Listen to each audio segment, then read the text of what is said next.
Although we tend to plan our courses as a linear progression, each student engages in the course following pathways that make sense to them and the level of effort they contribute. 38 minus 15, 23, this one's 24, this one's 23, 23 minus 18, 5 days afloat here. Servant leaders focus on others' needs and interests above their own.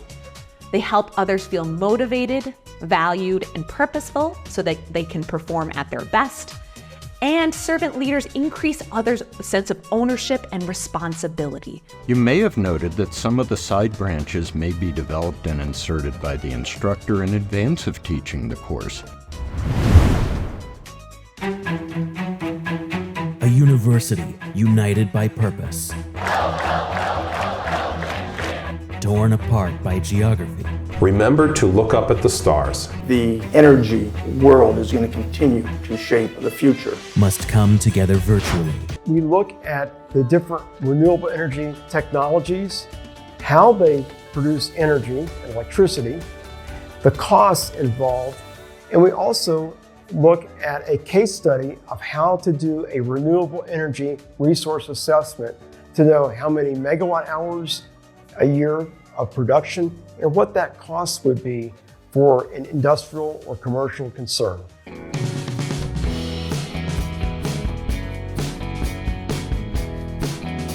It's really even beneficial to every single member on this campus. It's not like people trying to drag other houses down.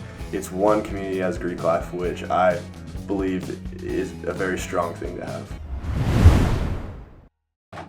Yes, we're going all the way! The Broncos are going to crush the Panthers. We taking it home! All the way! The Broncos need to hear you come Sunday. So be loud and proud and let them hear you. Let them hear you back.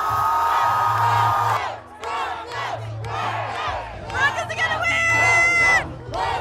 We're gonna be celebrating and saying congratulations and thank you for bringing it home. We're gonna send those crybaby Panthers home because we're gonna win Super Bowl! Woo! Go Broncos!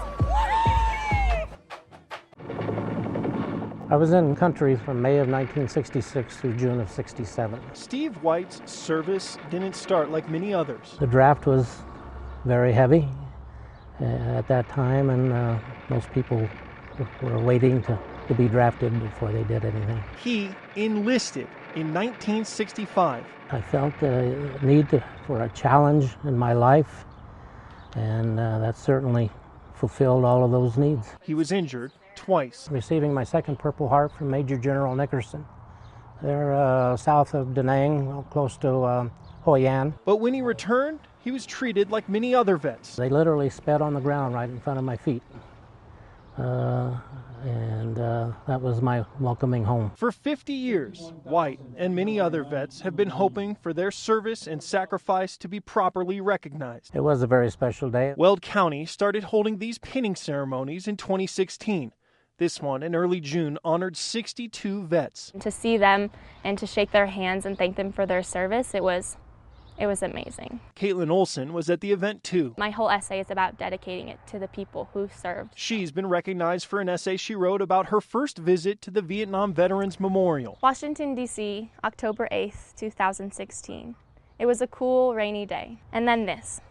58,272 names on 246 feet of granite wall. The weight of the granite and the weight of the names felt like bricks in my chest. The man who ran through my mind was my grandfather, a Vietnam veteran who realized his duty to serve. 51 years after he got home, his granddaughter leading the charge to say thanks. My grandfather had won, not because he got out alive, but my grandfather had won the war between selfish and selfless acts. That's a presentation that I'll never tire of hearing. And tears began to fill my eyes as those I saw my thoughts reflection. Coming from a young person today is quite unusual. But having that young person be your granddaughter makes it so much more special. And it really is because of him that this essay is so powerful and so strong, because it's a first-hand experience of someone who gave their life and gave their service to the country. In Greeley, Jeff Todd covering Colorado First. out here in Longmont, you would drive past a lot of barns and you wouldn't, I guess, understand that like this barn is filled with pinball machines, and it's not farm animals. Our farm animals stay outside, but the barn is for the pinball. It catches a lot of people off guard. Pinball means a lot to me. I've been playing my whole life. At the young age of 19. A lot of my best memories growing up has pinball in it. Escher Lefkoff is quite the prodigy in a game created nearly a century ago. I went to my first tournament when I was 4. Inspired by his dad's love for the game, it's very stimulating, yes. In the past decade, Escher went from pinball enthusiast. I went from about ranked 100th something in the world, and I never went down from there. To pinball powerhouse. Being #1 in the world is, I guess, something that I could have never expected. It's like surreal. I can still barely process that. It's hard to understand exactly how good Escher is until you watch him methodically hit every target on command with ease. I am definitely nowhere near as good as you at this. Yeah, it takes time. It takes a lot of time.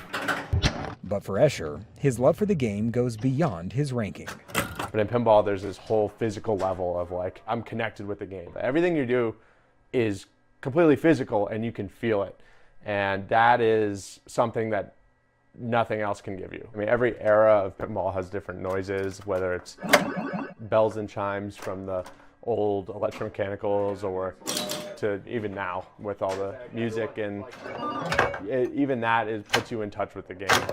Being #1 comes with its perks, like winning many of the machines he now owns. To get good at pinball, you're removing as much luck as you can. But it didn't come easy. You just have to put in your 10,000 hours to understand how the ball works. It's all about, playing well and playing consistently well. A shelf of first-place trophies will last forever, but his title of #1 in the world has to be earned every day. But in pinball, it's not about your final ball, but about the journey along the way. I can apply that to life, where it's not about when you die and worrying about when you die. It's about what you do during your life. Dylan Thomas, CBS News, Longmont, Colorado.